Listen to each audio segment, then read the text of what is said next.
नमस्कार, स्वागत है आपका। आप देख रहे हैं द न्यूज और मैं रानी गुप्ता आपके साथ। लोकसभा 2024 के 7वें चरण यानी कि अंतिम चरण का जो चुनाव है वो संपन्न हो चुका है और इसी के साथ ही अब सभी के जहन में यह सवाल है कि आखिर 2024 के लोकसभा चुनावों का चैंपियन कौन होगा और कौन केंद्र में सत्ता संभालने जा रहा है। क्या वो एनडीए होगा या फिर इंडिया अलायंस होगा, ये सवाल लोगों के जहन में है। ऐसे में आपको बता दें कि इस बार काफी ज्यादा संख्या में वोटर्स घरों के बाहर निकले, उन्होंने अपना बहुमूल्य वोट भी दिया है।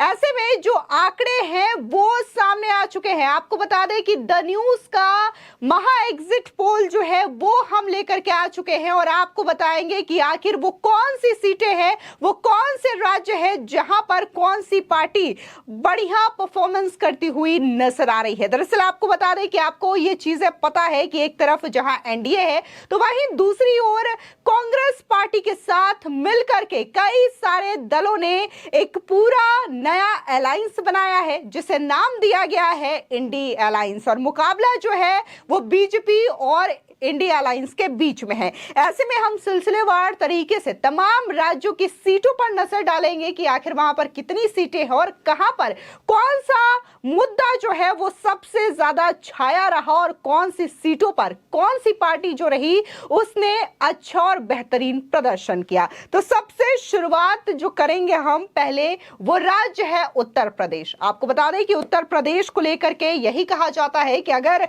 दिल्ली में आपको सरकार बनानी है, सत्ता लेना है, तो उसके लिए आपको उत्तर प्रदेश की 80 सीटों पर बेहतरीन प्रदर्शन करना होगा। जिसके बाद नंबर आता है बिहार की सीट। अगर आपने यूपी बिहार में काफी अच्छी पकड़ बना ली है तो आपसे दिल्ली दूर नहीं। ऐसे में जो एग्जिट पोल है वो सामने आ चुका है द न्यूज का और ऐसे में हम बात यूपी की 80 सीटों की करें तो यहां पर लड़ाई काफी ज्यादा दिलचस्प देखने को मिली। आपको बता दें कि यहां पर जो 80 सीटें हैं उनमें से इंडिया जो है ब्लॉक उसके खाते में अगर हम सीटों की बात करें तो महज 5 सीटें आती हुई दिखाई दे रही है। यानी कि अखिलेश यादव और राहुल गांधी की जोड़ी कुछ खास कमाल नहीं कर पाई। जिस तरीके से करारी शिकस्त का सामना कहीं ना कहीं उन्होंने साल 2022 के विधानसभा चुनावों में करना पड़ा था और लोकसभा चुनावों में करना पड़ा था, यही चीज एक बार फिर से 2019 के चुनावों में देखने को मिल रही है। लेकिन यह एग्जिट पोल है। वहीं अगर हम एनडीए की बात करें जहां पर बीजेपी साथ मिलकर के चुनाव लड़ रही है तो इनके खाते में 73 सीटें आ रही है। आपको बता दें हालांकि बीजेपी के कई नेताओं ने यह दावा किया कि इस बार 400 पार का आंकड़ा होगा और यूपी की बात करें तो 80 में से 80 सीटें आएंगी। लेकिन उत्तर प्रदेश में एनडीए के खाते में 73 सीटें आ रही हैं जबकि अदर्स के खाते में 3 सीटें आ रही है। यानी कि स्पष्ट तौर से उत्तर प्रदेश में एनडीए को बहुमत का आंकड़ा मिला है। इसी के साथ ही अगर हम बिहार की नजर डालें तो बिहार में जेडीयू चिराग पासवान और बीजेपी जो है एक साथ हैं, तो वहीं आरजेडी और कांग्रेस जो है वो साथ मिलकर के चुनाव लड़ रही है। तो ऐसे में बिहार में भी लड़ाई काफी ज्यादा दिलचस्प नजर आई है। आप स्क्रीन पर देख सकते हैं कि कैसे बिहार में जो सीटें हैं वो 40 सीटें हैं और ऐसे में अगर हम टोटल एनडीए के खाते की बात करें तो एनडीए के खाते में यहां पर 34 सीटें जा रही हैं जबकि दूसरे नंबर पर आता है इंडिया अलायंस जहां पर राहुल गांधी तेजस्वी यादव साथ मिलकर के चुनाव लड़ रहे हैं। उनके खाते में 6 सीटें और अगर अदर्स की बात करें तो अदर्स का खाता यहां पर खुलता हुआ नहीं नजर आ रहा है।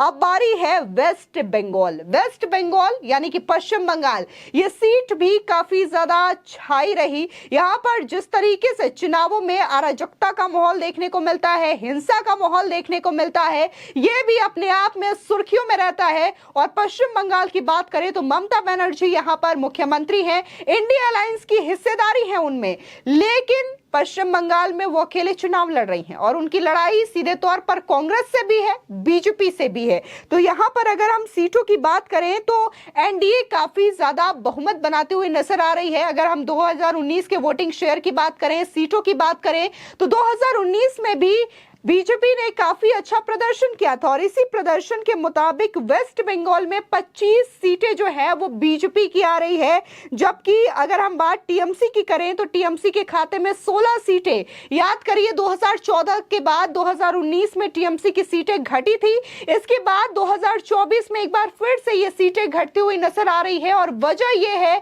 कि पश्चिम बंगाल में जिस तरीके से अराजकता का माहौल है, हिंसक माहौल देखने को मिलता है, जिसकी वजह से यहां पर जनता जो है वो काफी ज्यादा कहीं ना कहीं त्रस्त नजर आ रही है, जिसकी वजह से टीएमसी की जो सीटें हैं वो घट रही है। अब यहाँ पे कांग्रेस का भी मुकाबला टीएमसी और बीजेपी से है। तो अगर हम कांग्रेस की बात करें तो कांग्रेस के खाते में 1 सीट है, जबकि अदर्स के खाते में 0 सीटें आई हैं। अगर टोटल सीटों की बात करें तो पश्चिम बंगाल में 42 सीटें हैं। तो अपने आप में अगर 42 में से बीजेपी के खाते में 25 की बढ़त बन रही है तो यह बहुत बड़ा आंकड़ा होगा पश्चिम बंगाल में बीजेपी के लिए।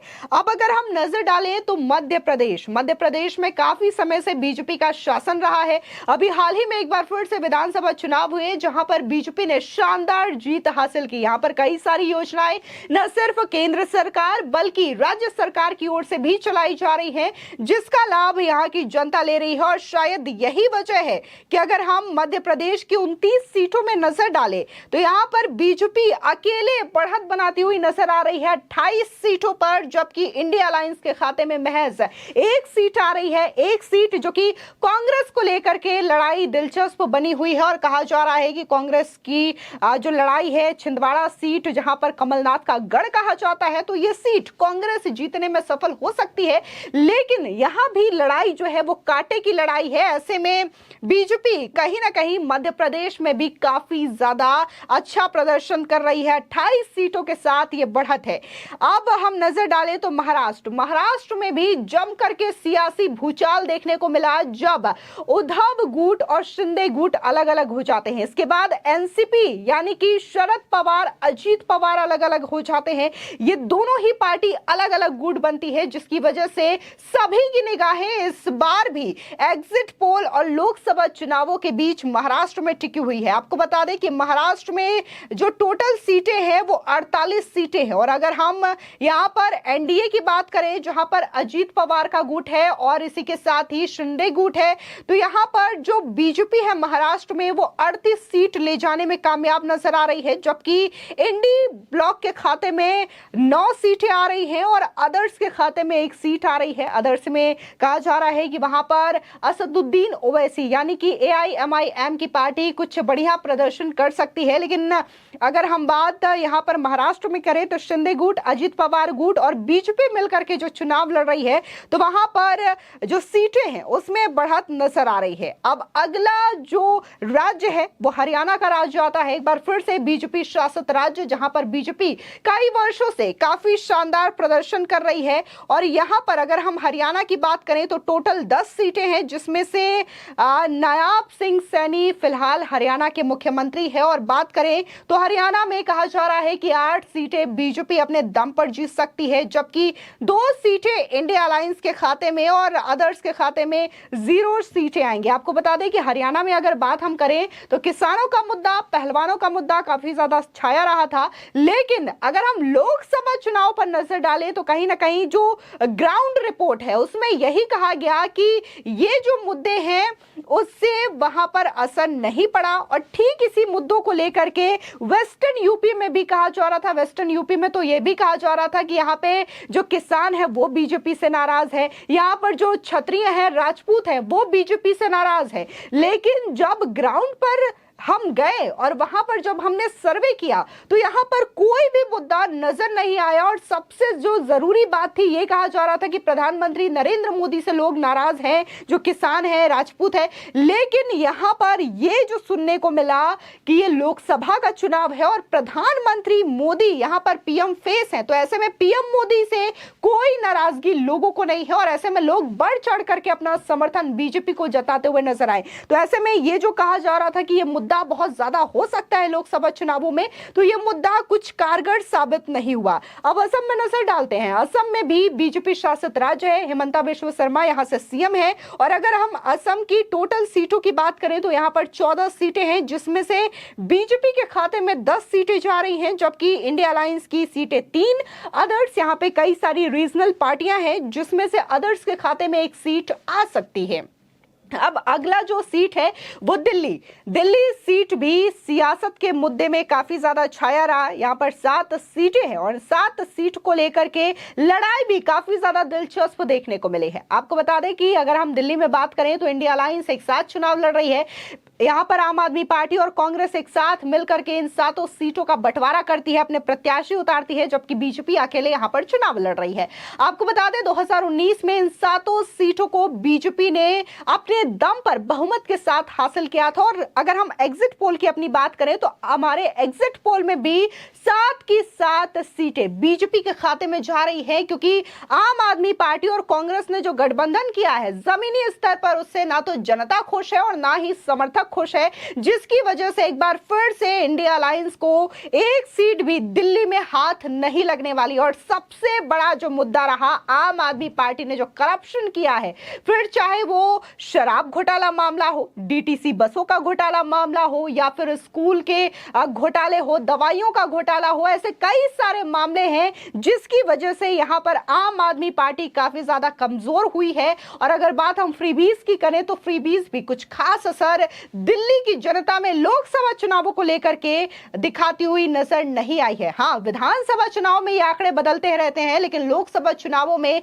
जनता जो है वो लोकल मुद्दों को लेकर के ध्यान नहीं दे रही है। यह बड़ा फैक्टर देखने को मिल रहा है। अब बारी आती है गुजरात की। एक बार फिर से बीजेपी शासित प्रदेश और गुजरात की बात करें तो यहां पर टोटल 26 सीटें हैं, जिसमें से 26 की 26 सीटें बीजेपी को मिल रही है। और यहां पर इंडिया अलायंस का खाता भी नहीं खुल रहा है। आपको बता दें कि विधानसभा चुनाव के दौरान भी कांग्रेस और आम आदमी पार्टी को करारी शिकस्त का सामना करना पड़ा था। हालांकि आम आदमी पार्टी और कांग्रेस ने बड़ा प्रचार किया था, लेकिन इसका कुछ खास असर यहां पर देखने को नहीं मिला। अब अगला नंबर जो है वो कर्नाटका का आता है। कर्नाटका में अगर हम बात करें तो ये साउथ का राज्य है, जहां पर बीजेपी काफी अच्छा पिछले कई सालों से प्रदर्शन करती हुई नजर आ रही है। और अगर हम प्रदर्शन की बात करें तो ये प्रदर्शन इस लोकसभा चुनावों में देखने को भी मिल रहा है। बता दें कि कर्नाटका में टोटल 28 सीटें हैं, जिसमें से कहा जा रहा है कि इस बार 24 सीटें बीजेपी के खाते में जा सकती है। आपको याद दिला दें कि कर्नाटका में अभी हाल ही में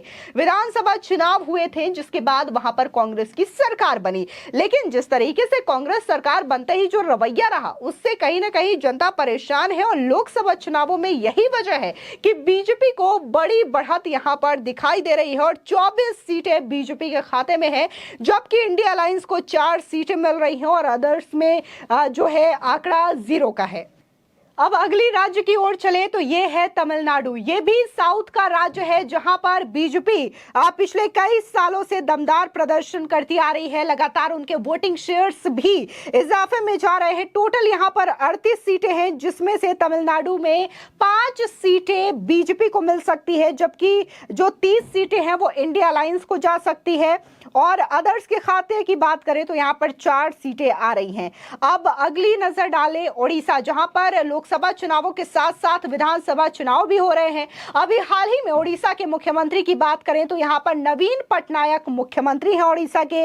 और ओडिशा की जो टोटल सीटें हैं वो 21 सीटें हैं। लेकिन यहां पर ध्यान देने वाली बात यह है कि बीजेडी के नवीन पटनायक मुख्यमंत्री हैं, लेकिन यहां पर बीजेपी की परफॉर्मेंस काफी सही नजर आ रही है और 15 सीटें बीजेपी यहां पर ला रही है, जबकि बीजेडी के खाते में 6 सीटें, कांग्रेस के खाते में 0 सीटें आ रही है। आपको बता दें कि कांग्रेस का कुछ खास वर्चस्व ओडिशा में नहीं है। और जिस तरीके से बार बार रैलियां हुई है, गृह मंत्री अमित शाह ने बाकायदा ये कहा है कि न सिर्फ ओडिशा से लोकसभा चुनावों में बम्पर सीटें मिलेंगी बीजेपी को, बल्कि यहां पर जो मुख्यमंत्री होगा वो भी बीजेपी का बनने जा रहा है। तो ये बीजेपी नेता अमित शाह की ओर से कहा गया है ओडिशा को लेकर के। अब अगली बारी आती है पंजाब। आपको याद दिला दें कि इंडिया अलायंस एक साथ है। यहां पर कांग्रेस और आम आदमी पार्टी जो है पंजाब में अलग अलग चुनाव लड़ रही है, जबकि दिल्ली में दोनों साथ मिलकर के चुनाव लड़ रही है।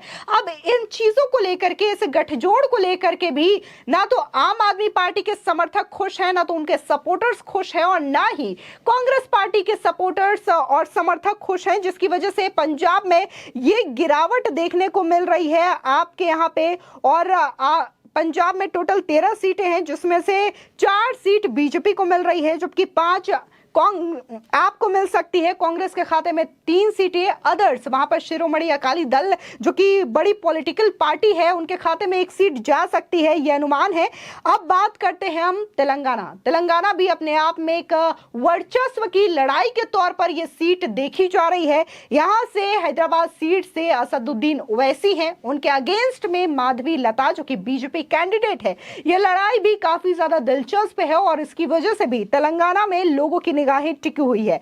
आपको बता दें कि तेलंगाना में टोटल 17 सीटें हैं, जिसमें से बीजेपी शानदार प्रदर्शन करती हुई 10 सीटें ला सकती है, जबकि बीआरएस 2 सीटें, कांग्रेस 4 और एआईएमआईएम 1 सीट यहां पर ला सकती है। अब टोटल आंकड़ों की बात करें तो टोटल ओवरऑल आंकड़े जो हैं, अगर हम पूरा मिला करके देखें तो 543 लोकसभा सीटों पर चुनाव हो रहे हैं, जिसमें से 1 सीट जो सूरत से है वो ऑलरेडी निर्विरोध जीता जा चुका है, जिसकी वजह से देखने को मिला कि बहुत सारे जो कांग्रेस के प्रत्याशी उन्होंने अपना नामांकन वापस ले लिया, जिसकी वजह से बीजेपी कैंडिडेट वहां से जीत गए हैं। अब जो लड़ाई है वो 542 सीटों पर है और टोटल बीजेपी की अकेले हम बात करें तो बीजेपी जो है वो 320 में से 330 सीटें ला सकती है। एनडीए की बात करें आप बीजेपी के साथ जो कुनबा है तो ये 350 से लेकर के 360 सीटों तक ग्राफ जा सकता है। अब बारी आती है इंडिया अलायंस, तो इंडिया अलायंस का प्रदर्शन यहां पर 120 से 130 सीटों तक सिमट सकता है। और अगर हम इसमें कांग्रेस को मिला दें तो कहा जा रहा है कि कांग्रेस का प्रदर्शन कुछ खास बढ़िया नहीं होने वाला है, महज 40 से या 50 सीट यहां पर कांग्रेस जीत सकती है। बाकी जो टीएमसी हो गई, आम आदमी पार्टी हो गई, ये फिर अदर रीजंस में जो सीटें हैं, जो क्षेत्रीय पार्टियां हैं, उनके दम पर यहां पर एनडीए का, इंडिया अलायंस का जो ग्राफ है वो बढ़ सकता है। लेकिन कांग्रेस के दम पर अगर हम बिलीव करें तो यहां पर कांग्रेस जो है कुछ खास प्रदर्शन नहीं कर रही है। अब अदर्स पर नजर डालें तो कई सारी ऐसी पार्टियां हैं जो कि ना तो एनडीए के साथ है ना तो इंडिया अलायंस के साथ है, तो इनका जो ग्राफ है सीटों का वो 55 से 65 तक जा सकता है। तो ये जो टोटल आंकड़े हैं 542 सीटों के वो हमने बता दिए। और कहीं ना कहीं जिस तरीके से यहां पर इंडिया अलायंस ने जो मुद्दे उठाए, इनका मुद्दा था महंगाई, बेरोजगारी, ये मुद्दे थे। खासकर अगर हम फ्रीबीज की बात करें तो राहुल गांधी जो कह रहे थे को सालाना लाख रुपए देंगे, तो ये मुद्दा कहीं ना कहीं ग्राउंड पे कुछ खास असर नहीं किया। लोगों को यहां पर फ्रीबीज से कोई लेना देना नहीं है। और अगर हम वोटिंग की बात करें, जो लोग खुल करके वोट कर रहे हैं, तो अगर वो लोकसभा चुनावों के लिए वोट कर रहे हैं तो वो कहीं ना कहीं ध्यान में नेशन को रख रहे हैं, राष्ट्र को रख रहे हैं। और जिस तरीके से आर्टिकल 370 हो, राम मंदिर का मुद्दा हो, या फिर बीजेपी ने जो वादे किए थे उनकी बात करें तो कहीं ना कहीं जनता इंप्रेसिव नजर आई है, जिसकी वजह से एग्जिट पोल पे ये आंकड़े नजर आ रहे हैं। और वहीं अगर हम इंडिया अलायंस की बात करें तो हालांकि इंडिया अलायंस ये कहती है कि हम एक साथ मिलकर के लोकसभा का चुनाव लड़ रहे हैं, लेकिन आम आदमी पार्टी कुछ अलग ही बात करती है। पंजाब में टीएमसी, बंगाल में कुछ अलग ही बात करती है, जिसकी वजह से सपोर्टर से लेकर के आम जनता भी काफी ज्यादा कंफ्यूज रही। वहीं इस बीच भ्रष्टाचार के भी कई सारे खुलासे हुए, कई सारे रेट पड़े हैं, जिसकी वजह से भी जनता का मोहभंग इन पार्टियों से हुआ है। जिसकी वजह से अगर हम आंकड़ों पर नजर डालें तो ये आंकड़े स्पष्ट तौर से ये दर्शाते हैं कि एनडीए जो है 360 तक का आंकड़ा क्रॉस कर सकती है और जो 272 का बहुमत का आंकड़ा है वो आसानी से एनडीए क्रॉस करके केंद्र में सरकार बना सकती है। खैर, ये तो एग्जिट पोल के आंकड़े थे जिसमें महज एक अनुमान लगाया जाता है, लेकिन जो असली चुनावी रिजल्ट है वो तो 4 जून को आएगा। खैर, एग्जिट पोल का जो आंकड़ा है वो आप सभी के सामने है। ऐसे में आपका क्या अनुमान है और इस एग्जिट पोल को लेकर के आपकी क्या राय है? कौन कौन से मुद्दे अहम रहे हैं? हमारे कमेंट सेक्शन में जरूर बताएं। धन्यवाद।